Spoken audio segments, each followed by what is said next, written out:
What a way time fly, man. Only 2 more days left till Christmas. Ah, boy. Yeah, I never realized the tape was rolling. Well, I still have a few things on my list to do, but that can wait. It's Jamaica Magazine time now. How you doing? I'm Theodore Henry. Today I have 3 messages for you. 1. Buy Jamaican produce for your Christmas cooking. 2. Take it easy on the road, whether to walk, ride, or drive. And 3. Be careful with your health and safeguard your property. There's more, so stay with us.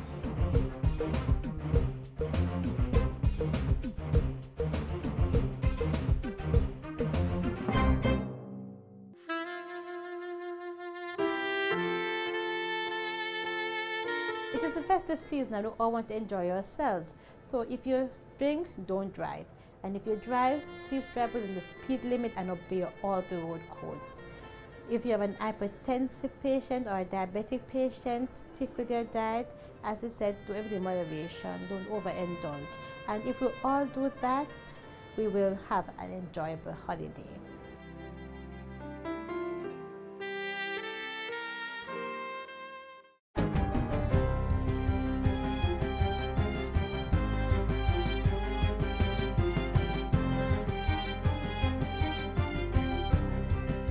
Good day, I'm Stephen McHugh and this is your JIS News for Thursday, December 22.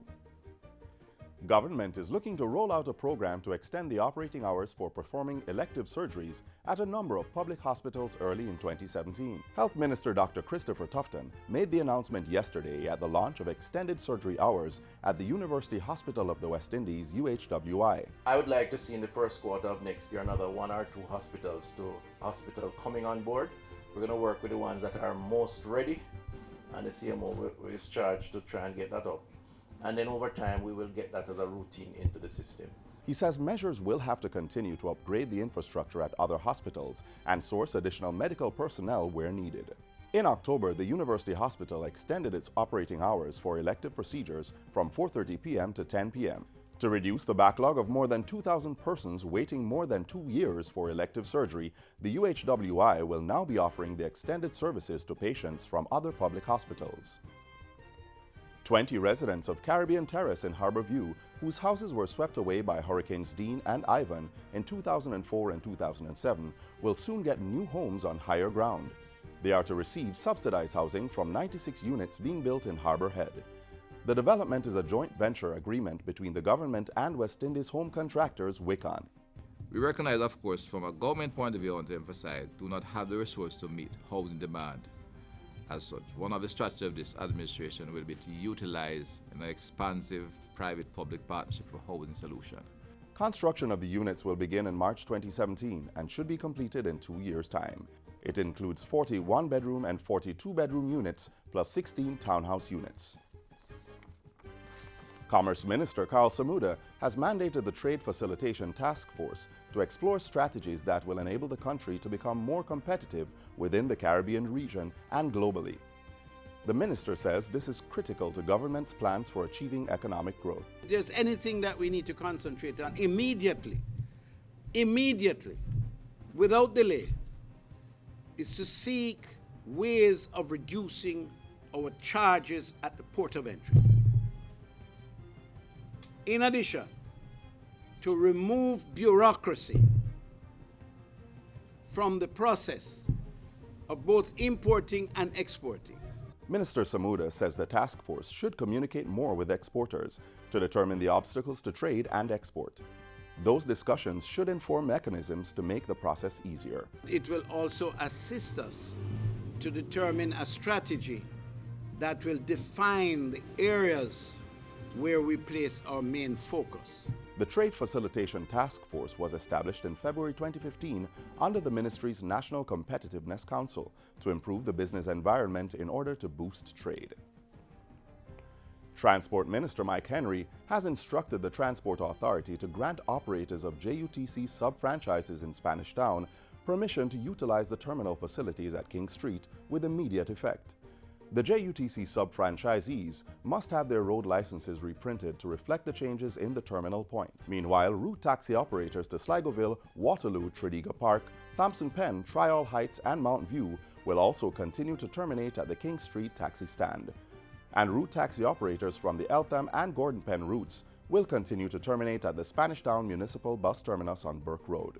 The directive comes after operators requested the Transport Minister's intervention last week in a dispute over the use of terminal facility. To facilitate the move, the King Street Terminus opening hours will be extended to operate from 6 a.m. to 10 p.m. daily.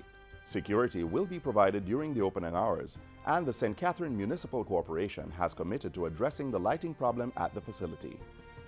Operators are warned that failure to adhere to these agreed terminal points will result in prosecution. Meanwhile, Minister Henry is urging illegal transport operators to take full advantage of the offer to apply for 5,719 new road licenses. The deadline to submit applications has been extended from December 16, 2016 to January 13, 2017. And finally, the National Solid Waste Management Authority, NSWMA, has rolled out a plan to ensure timely and full garbage collection during the festive season. The plan, which came into operation on December 20, extends until January 2. It includes contracting an additional 20 garbage collection units and implementing night collections in town and city centers. The NSWMA will also be collaborating with the police and municipal corporations to ensure that sanitation teams have access to roadways for collection during extended selling hours, road closures, and traffic changes. Meanwhile, the authority is urging the public to support the process by ensuring that items for collection are properly packaged, parceled, and containerized. Persons are also asked not to put out construction materials and bulky items such as old bathtubs, toilets, and cupboards with their regular household solid waste. The public is encouraged to contact the NSWMA's Regional Operations Manager and Public Cleansing Managers in each region to make queries or report concerns. And that's it for JIS News Today. I'm Stephen McHugh. Thanks for watching.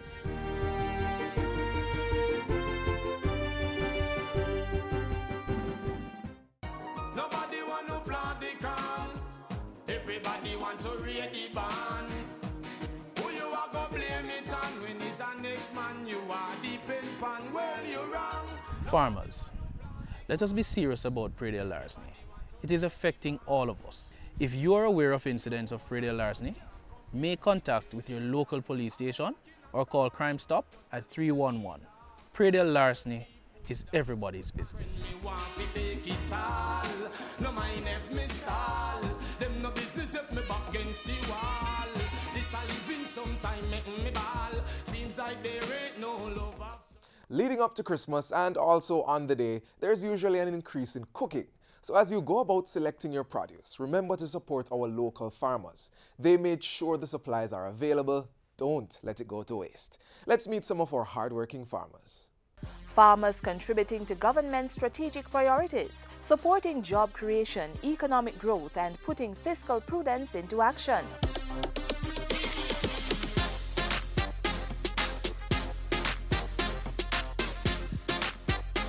Committed to growing the agricultural sector, the Ministry of Agriculture is putting some 8,000 acres of prime land under production. These have been divided across the island to form 9 agro-parks in St. Thomas, St. Catherine, Clarendon, St. Elizabeth, Manchester, Trelawney and Westmoreland. The aim is to get farmers or investors producing in high volumes using best practices, growing to supply both the local and export markets. 6 of these agro-parks are currently under operation, engaging more than 200 farmers who earned for themselves over $36 million in 2013.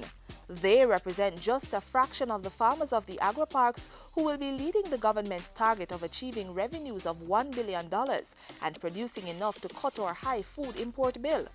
We caught up with a few of the farmers at Amity Hall in St. Catherine to discuss their participation in the venture. The variety of crops that I've been planting ranges from sweet potatoes, tomatoes, cucumbers, and of course I'm now doing papaya, and I plant a little plantain. And I plant peppers here. I established about 3 acres. This pepper was planted out in September of last year, and started reaping in December. And I expect to get at least 20,000 pounds per acre. It's 3 acres. And so far I've been reaping on a weekly basis in excess of 1,000 pounds. I have 10 acres which I have basically 7 acres on a production right now. I have almost 4 acres in potatoes. I have an acre in Scotch bonnet peppers, and I have some other small amounts like okras, pap chows, tomato, sweet pepper. In terms of the potato, I basically stagger, say, 1 acre at each time, which so far has been look like a healing about 12,000 pounds per acre on an average so far. That I think is a good yield. Through funding from the Inter-American Development Bank, the necessary infrastructure such as roads, irrigation, drainage and other basic amenities were put in place to support production. Well, one of the greatest benefits is for us to have a 5-acre piece of land with water right there. And adequate road. If it rains, we can still visit our land. It is relatively flat land. We have equipment at our avail, and that is a key element in the mix. The farmers also received the technical support from Agro-Investment Corporation, AIC, in areas such as the timing of crop planting and available markets. AIC is the agent of the government with managerial responsibility for the agro-parks. They also provide us general information about what is happening on the international arena, and that helps to kind of position us to be selective in the type of crops that we should embark on. These men have a general love for farming and want to see the agro-park succeed. I'm really a part-time farmer. I love farming, always involved in farming. It's the last 2-3 years that I've got the opportunity to be farming on a more extensive basis. And so far, I put in a lot, and I think I've basically just started to reap the benefits. And I have a love for agriculture. I was trained in agriculture, and I need to make some money. So you have to do work on a timely basis. And I believe that the other farmers in the agri-park, if they make the effort and put their best foot forward, then it should be a success. We can produce, if we have reasonable amount of these sort of parks across Jamaica, we can produce more than enough food for the country and to export as well. The fact that the land is made available at, I would say, peppercorn rent, let's face it, let's be honest, that also is one benefit. And I believe that if we use the land and use it adequately, we can keep it for life. What we are doing here is just a demonstration. So I am anticipating that this stage of the agri-park is the introductory phase to prepare us to take on the mega projects that are down the road. I see myself as an important part in it and hope to do much better than I'm doing right now. These are the farmers who are changing the face of agriculture. Their level of dedication and cooperation will lead to more jobs being created and Jamaica achieving a level of food security and eventually achieving sustained economic growth.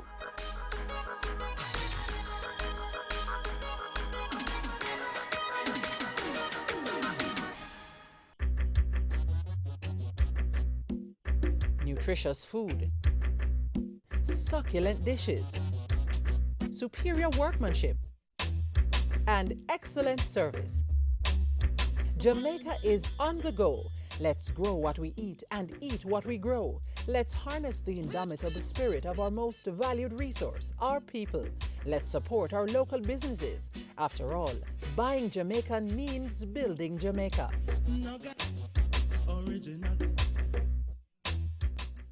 For many of us, it's a joy to be able to stay home on Christmas Day with family and friends. And while we may sympathize with the men and women who have to answer the call of duty to see to the welfare of others on that day, they see it as a responsibility to their fellow men. The joy of unwrapping presents, the fellowship of family dinners and get-togethers, the mellow vibes of lining with friends. Feel-good opportunities abound at Christmas. But while most people are off the clock enjoying the festivities, there are others on duty, providing essential services 24/7.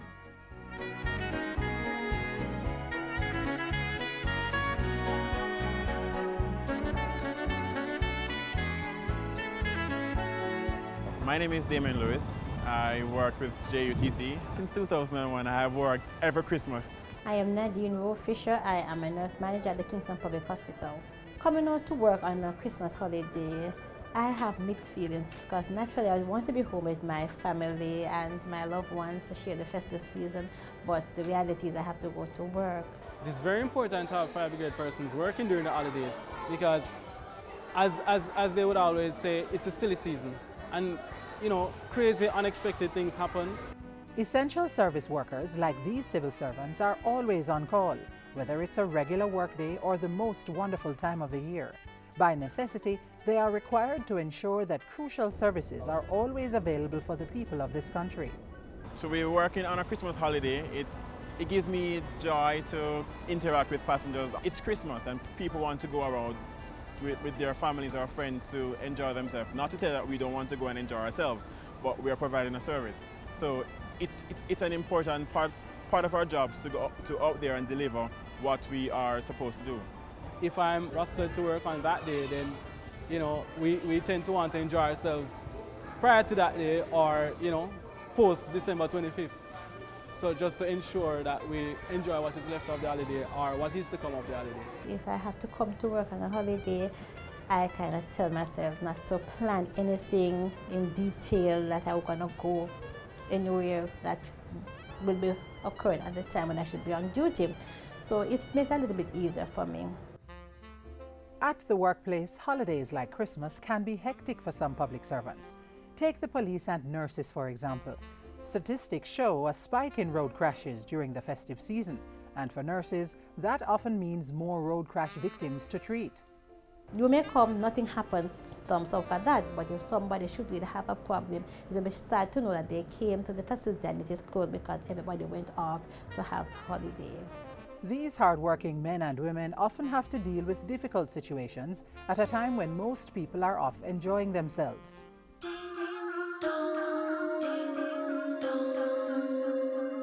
There was this child who he went along with his friends to the beach.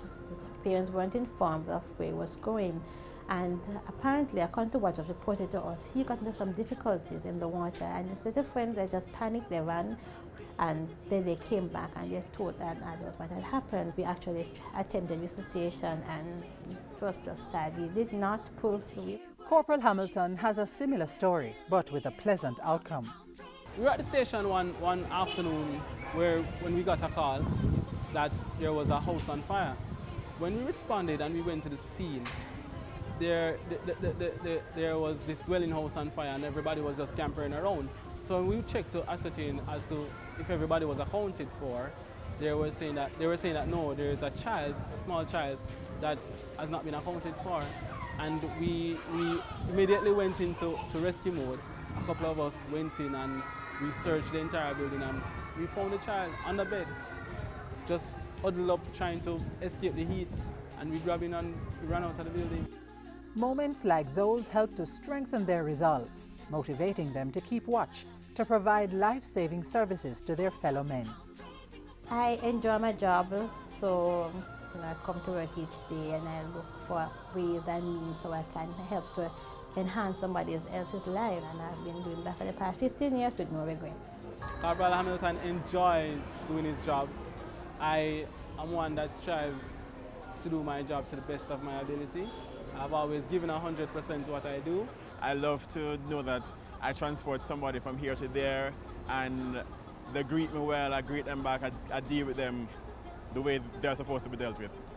Despite this love and dedication, working at Christmas can be hard for these committed civil servants. Still, they rise to the occasion.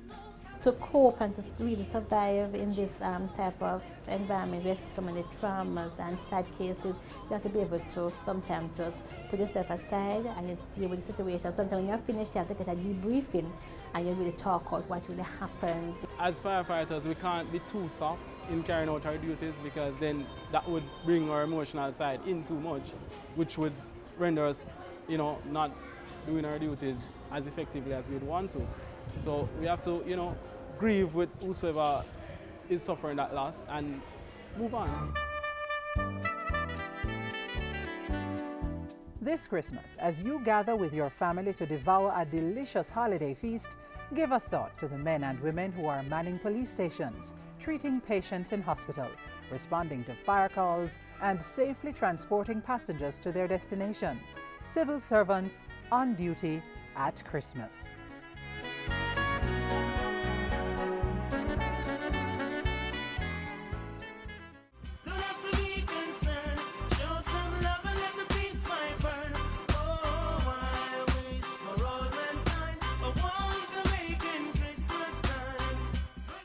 It's the most wonderful time of the year. Bring everything you can, all right? Yeah, man. Right? Okay, bring all right, good. All right, then. Take care, bye. Christmas is truly a wonderful time to share with family and friends, but it can turn into a stressful occasion if not planned carefully.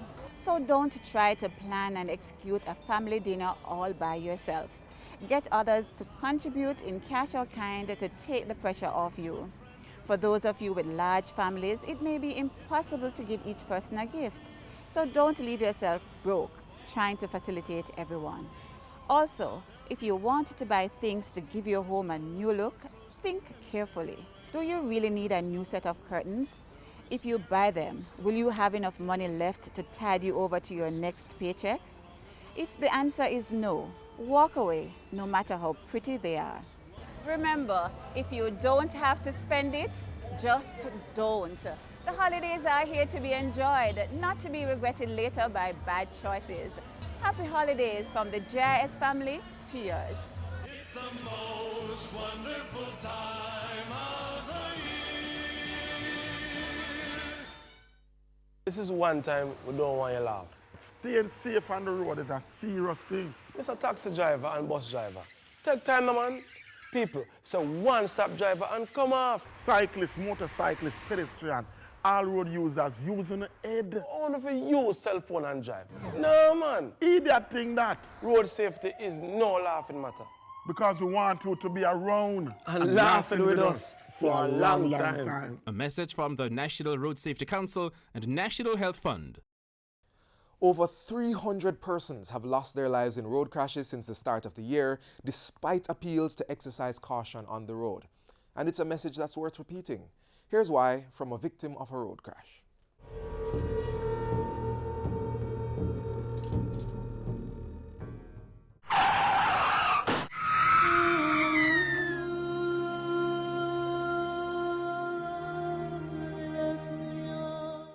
Sunday, March 8, 2008.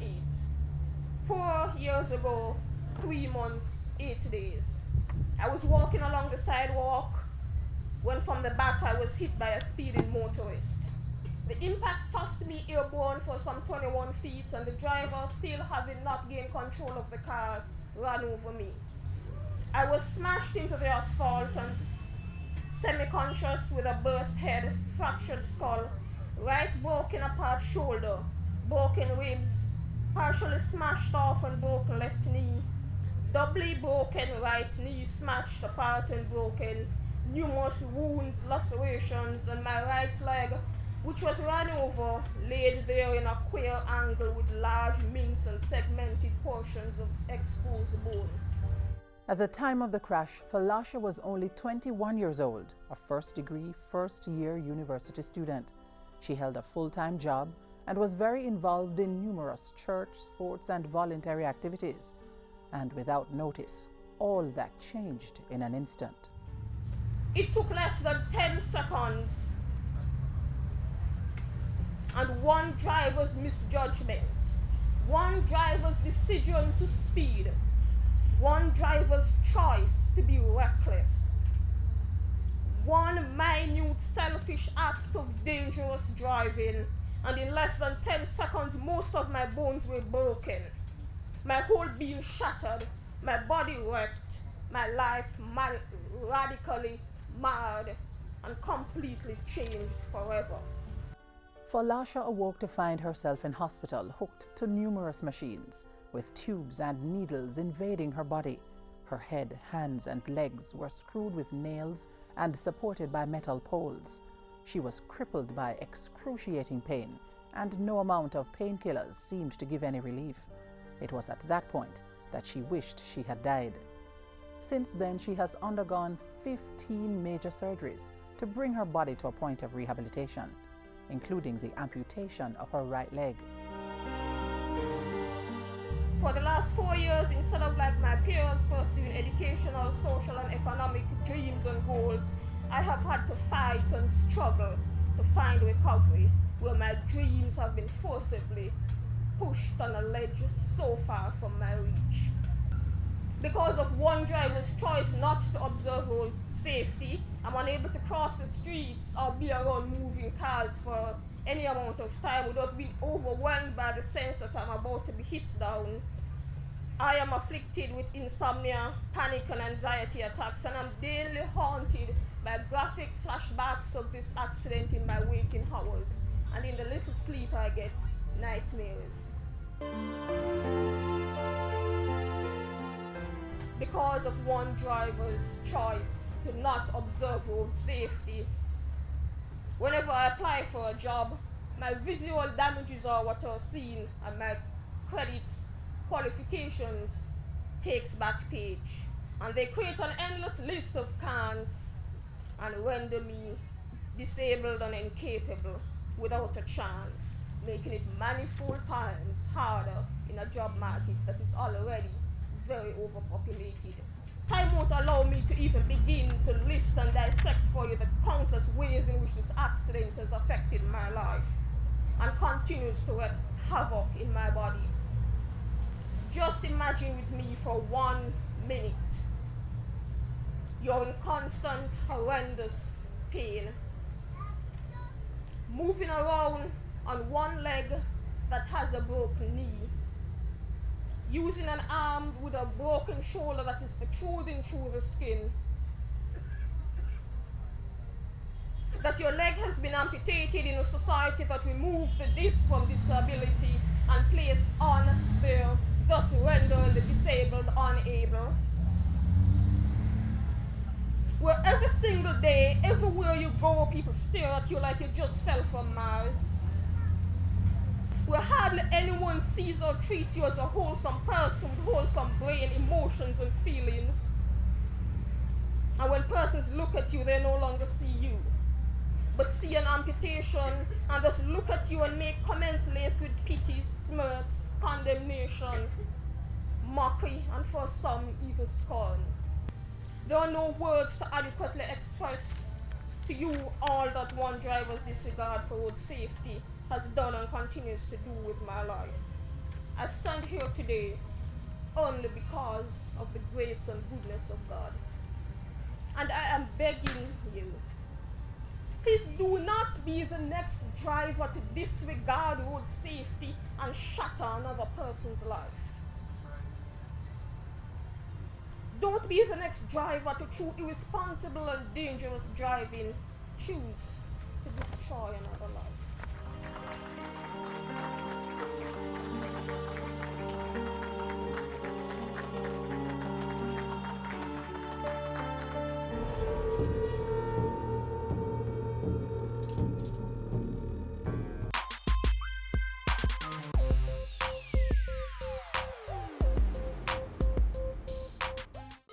It was a pleasure having your company today, and I want to wish you a blessed and peaceful Christmas. Another presenter will take you through tomorrow's show. Until then, log on to our website at jis.gov.jm. While you are online, send your comments to Jamaica Magazine at jis.gov.jm or via tweet at JIS News. On behalf of the production crew, I'm Theodore Henry. Take care.